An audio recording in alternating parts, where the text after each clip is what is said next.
শুনুন, রাসূল সাল্লাল্লাহু আলাইহি সাল্লাম বলেন, পৃথিবীতে তিনটা বিপদ নেমে আসবে তিনটা পাপের কারণে। পৃথিবীতে তিনটা বিপদ নেমে আসবে তিনটা পাপের কারণে। এক, ভূমিকম্প হবে। দুই, আকার আকৃতি পরিবর্তন হবে। সন্ধ্যায় ছিল মানুষ, সকালে হবে বানর, সুর।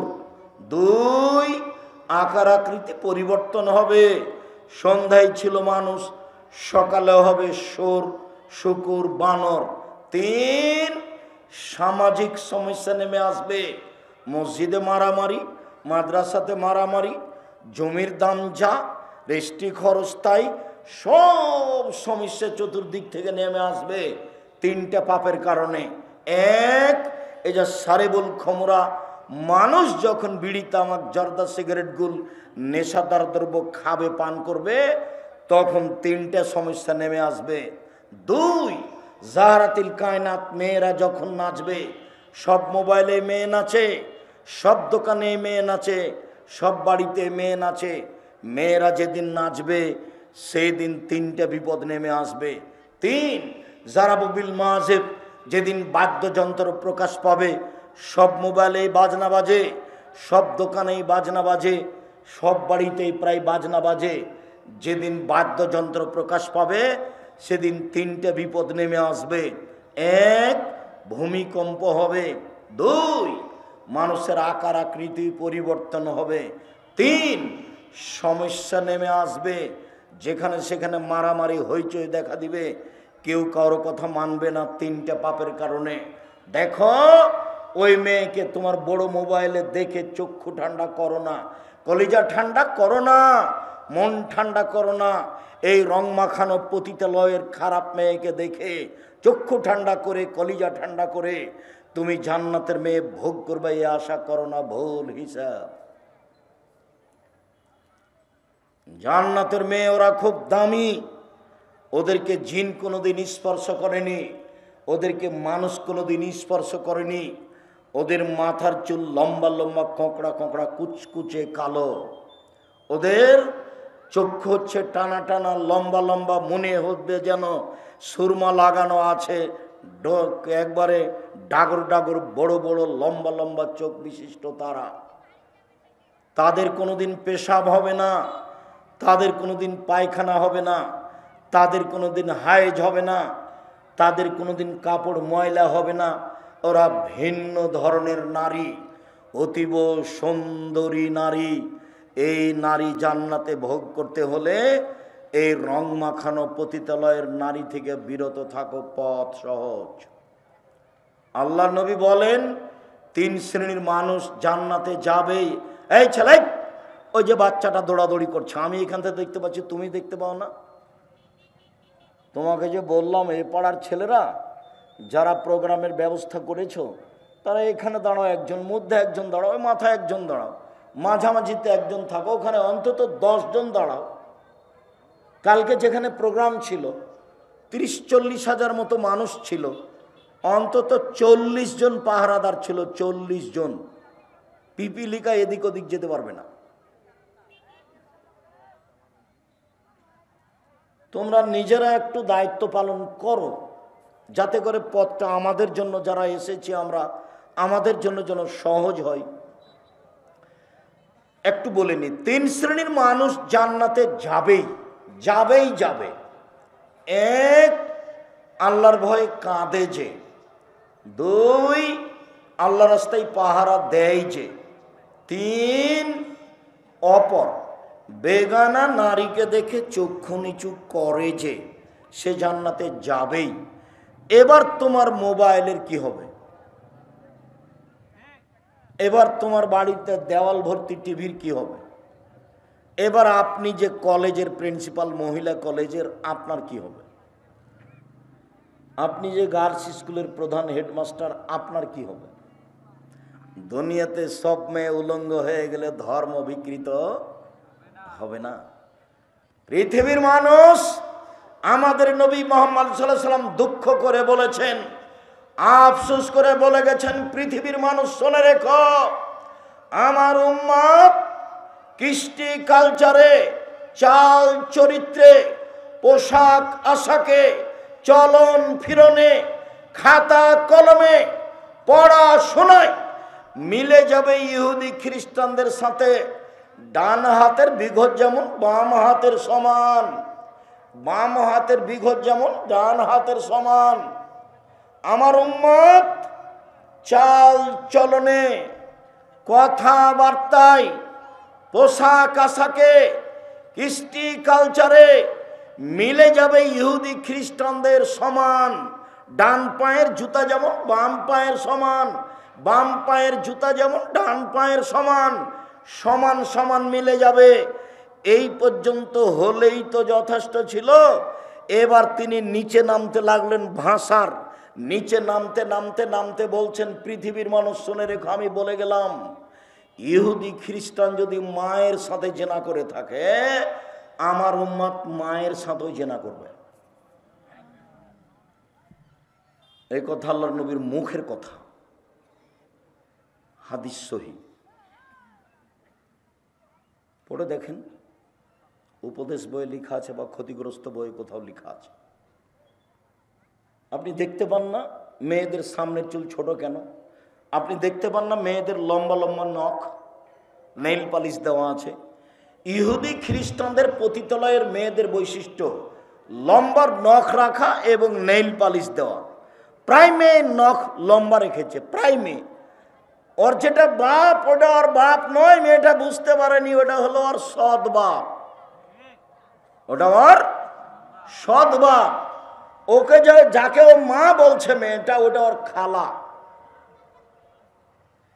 আপনি কষ্ট পাচ্ছেন দিনী বোন, আপনার জন্য আমি এসেছি, আপনাকে আমি কষ্ট দিতে আসিনি। আপনার মেয়ের যদি নখ বড় থাকে আপনি তার সৎ মা, এই কথাই ঠিক। আব্দুর রাজ্জাক সাহেব, এই কথা ঠিক নয়, ওইটাই তার মা। আপনি কি বলতে চাচ্ছেন সেটা বলেন। হ্যাঁ, আমি কি বলতে চাচ্ছি সেটাই বলি। ওর এটা সৎ মা নয়, এটাই ঠিক। তার এটা অযোগ্য হস্তিনী মা। হ্যাঁ, এবার ঠিক হয়েছে। ওর মাটা কেমন মা? হস্তিনী মা। এই মা হওয়া ঠিক হয়নি। বাপে বিবাহ দিয়েছে, স্বামীর কাছে গেছে, সেই জন্য বাচ্চা হয়ে গেছে, জন্য মা। মা কাকে বলে দেখতে হবে, তাহলে দেখান দেখি মা কাকে বলে। হ্যাঁ ঠিক আছে, চলেন দেখি, 1 মিনিট। মা কাকে বলে দেখি, চলেন, ঠিক আছে তাই দেখি। জাবের রাদিয়াল্লাহু তাআলা আনহু বলেন যে আমরা যুদ্ধ করে আসছিলাম, মদিনায় ঢুকবো। তো আল্লাহর নবী বললেন, এই শোনো, সবাই এখানে বসো, এখানে রাতে থাকবো, সকালে মদিনায় যাব, বাড়িতে যাব। আমি জাবের বললাম, আল্লাহর নবী, আমি নতুন বিবাহ করেছি, আমাকে বাড়ি যেতে অনুমতি দেন। তখন আল্লাহ রসুল বলছেন, ও তুমি নতুন বিবাহ করেছ? কুমারী মেয়ে বিবাহ করেছ না তালাক প্রাপ্তা মেয়ে বিবাহ করেছ? তা আমি বললাম, আল্লাহর নবী, আমি কুমারী অবিবাহিতা মেয়ে বিবাহ করিনি, তালাক প্রাপ্তা বেশি বয়সের মহিলাকে বিবাহ করেছি। আরে আল্লাহ বিক্রাম তোলায় বকা, তুমি কুমারী মেয়ে কেন বিবাহ করলে না? তুমি তার সাথে খেলতে ও তোমার সাথে খেলতো। আরে তুমি কুমারী মেয়ে কেন বিবাহ করলে না? তুমি তার সাথে খেলতে ও তোমার সাথে খেলতো। আল্লাহর নবী, আমার বাপ উহুদের যুদ্ধে শহীদ হয়েছে 9 জন মেয়ে রেখে, আমার 9 জন বোন আছে। আকরাহান উযাব্বিজা আতাযাওয়াজা মিসলাহুন্না, আমার বোনদের সমবয়সের কম বুদ্ধির মেয়েকে বিবাহ করা আমি পছন্দ করিনি 4টা কারণে। আল্লাহর নবী, আমার বাপ উহুদের যুদ্ধে শহীদ হয়েছেন 9 জন মেয়ে রেখে, আমার 9 জন বোন আছে, আমার বোনদের সমবয়সের মেয়েকে আমি বিবাহ করিনি 4টা কারণে। 1, লিতুআল্লিমাহুন্না, আমার স্ত্রী যেন আমার বোনদেরকে বিদ্যা শিখাতে পারে, এই জন্য বেশি বয়সের মেয়ে বিবাহ করেছি। 2, লিতুআদ্দিবাহুন্না, আমার স্ত্রী যেন আমার বোনদেরকে শিষ্টাচার শিখাতে পারে, এই জন্য বেশি বয়সের মহিলা বিবাহ করেছি। 3, লিতুরাজ্জিলাহুন্না, আমার স্ত্রী যেন আমার বোনদের মাথার চুল চিরুনি করে সাজগোজ করে পরিপাটি করে রাখতে পারে, সেই জন্য বেশি বয়সের মেয়ে বিবাহ করেছি। 4 বলে তাকুমা আলাইহিন্না, আমার স্ত্রী যেন আমার বোনদেরকে পাহারা দিতে পারে, আমার স্ত্রী যেন আমার বোনদেরকে পাহারা দিতে পারে, সেই জন্য আমি বেশি বয়সের মহিলা বিবাহ করেছি।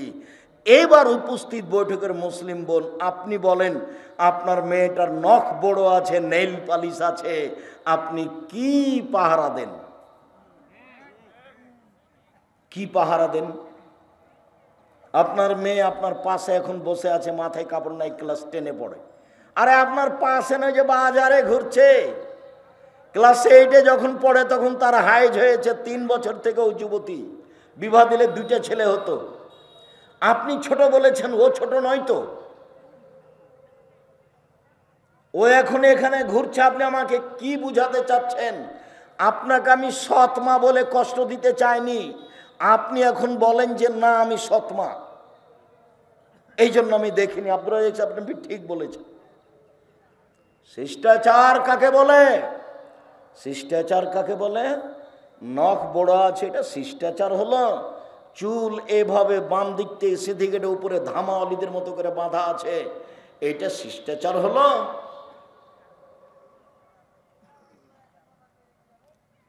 কম বয়সের মেয়ে, বেশি বয়সের মেয়ে ব্রেসিয়ার পরে নিজেকে কম বয়সের দেখাচ্ছে, এটা শিষ্টাচার হলো?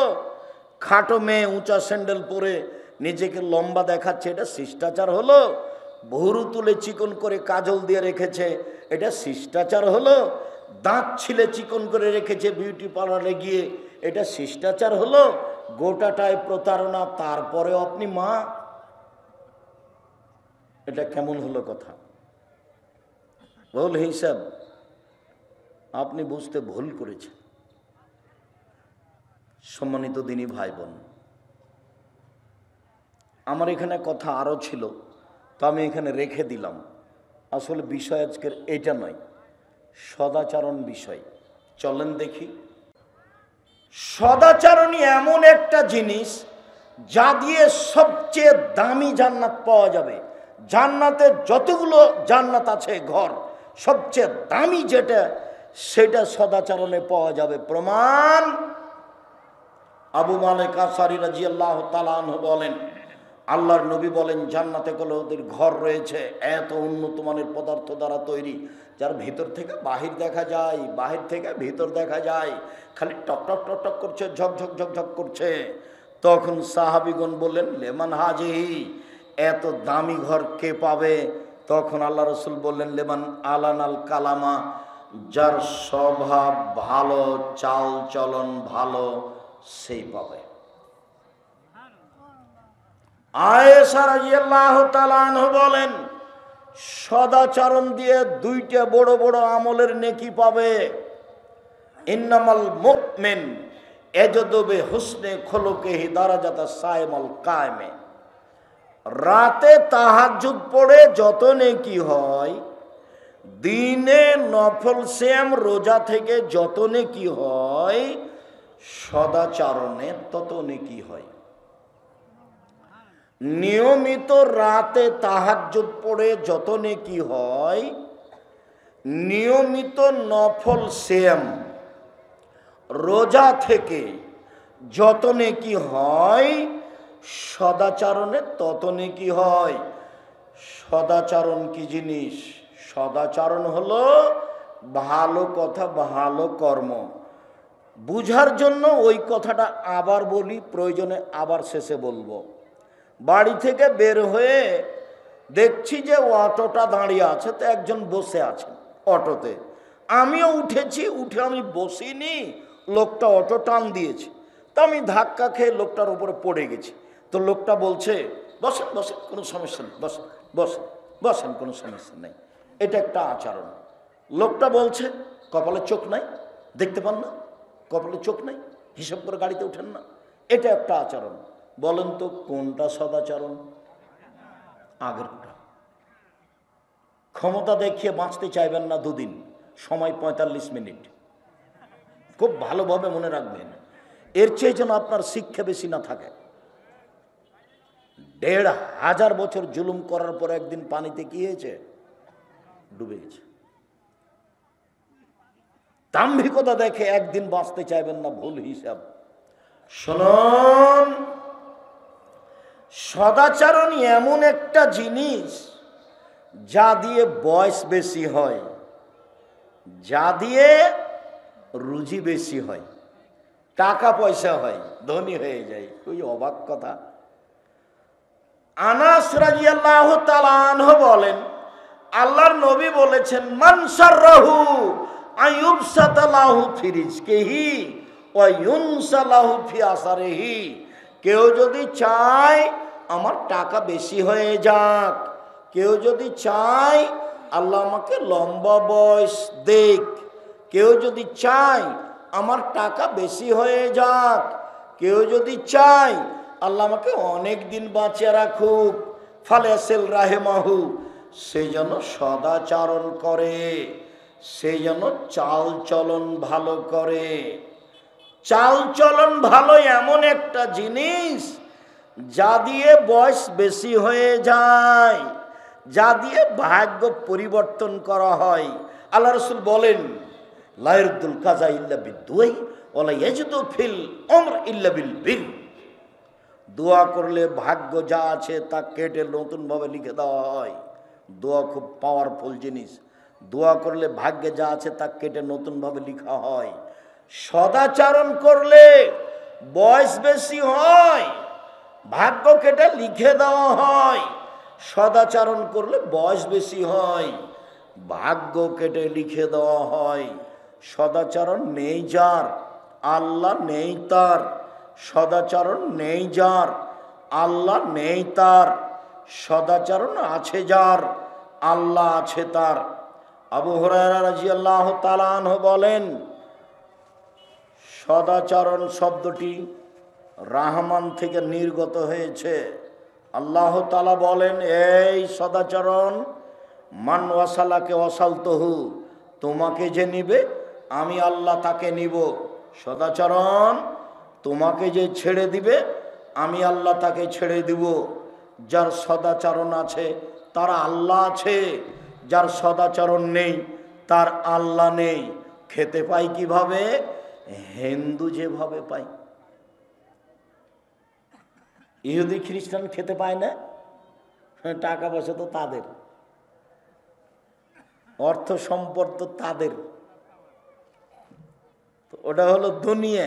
ও যদি খেতে পাই তো এও পাবে, যদি হচ্ছে তার আল্লাহ নাই। হাদিস বুখারী মুসলিম, আমি এ কথা বলিনি, এ কথা আল্লাহ নবী বলছেন। আয়েশা রাদিয়াল্লাহু তাআলা আনহা বলেন, সদাচরণ এইভাবে আল্লাহর আরশ ধরে ঝুলছে, এইভাবে ঝুলছে সদাচরণ। তার যেন দেহ আছে, ও যেন কথা বলতে পারে। ঝুলন্ত অবস্থায় বলছে, পৃথিবীর মানুষ শুনে রেখো, আমি সদাচরণ বলছি। মান ওয়াসালানি ওয়াসালাহুল্লাহ, যে আমাকে নিবে আল্লাহ তাকে নিবেন। অমান কাতানি কাতাহুল্লাহ, যে আমাকে ছেড়ে দিবেন আল্লাহ তাকে ছেড়ে দিবেন। সদাচরণ আছে যার, আল্লাহ আছে তার। সদাচরণ নেই যার, আল্লাহ নেই তার। আজকেই ভাইয়ের সাথে সম্পর্ক ভালো করতে হবে। আজকেই যা যা বুঝেন আপনারা, যা বুঝেন, দুই যা, দুই ভাইয়ের দুই স্ত্রী, দুই যা, জায়ের সাথে সম্পর্ক ভালো করতে হবে আজকেই। রাত পার হওয়ার কোনো সুযোগ নেই। বাস্তব আপনাকে দেখাই সদাচরণ আল্লাহ নবী কিভাবে দেখাচ্ছেন।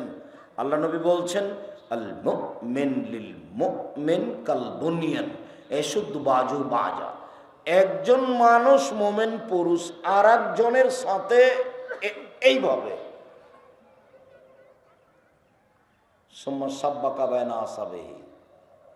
আঙ্গুলের থেকে ওর মধ্যে ঢুকে গিয়ে এখন যেভাবে আছে একজন আর একজন সেইভাবে, তার নাম মুমিন।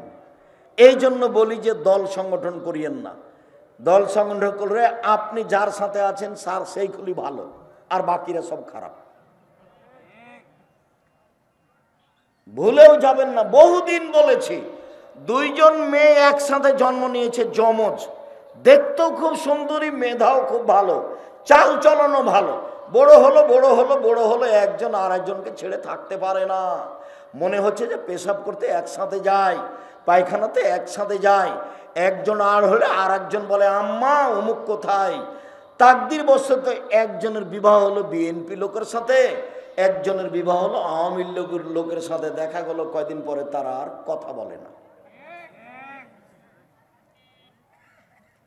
এটা হলো প্রতিক্রিয়া। দল সংগঠন করে নিজেকে ধ্বংস করিয়েন না, দলীয় দাপট দেখে এক ঘন্টা বাঁচার চেষ্টা করিয়েন না।